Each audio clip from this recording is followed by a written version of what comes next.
रोजी रोजगार के लिए लोग कहाँ से कहाँ भटकते फिरते हैं। इन्हें देखिए, ये लोग राजस्थान से बिहार आए हुए हैं, बिहार के छपरा शहर में, और अपने साथ लोहे से बने कई सारे सामान लेकर आए हैं जो हलवाइयों और घरेलू उपयोग के हैं। इनमें बड़े बड़े कढ़ाई, तवा, पैन, हंसुआ और भी कई सारे सामान हैं। तो आप आइए और इनसे परचेजिंग करिए।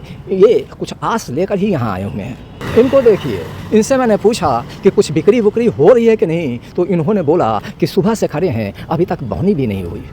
तो इनकी मदद ज़रूर करिए। यह लोग आपको कई जगह बैठे हुए मिल जाएंगे। शिशु पार्क के सामने, हथुआ मार्केट से पहले थाने के पास और समाहरणालय के बाहर।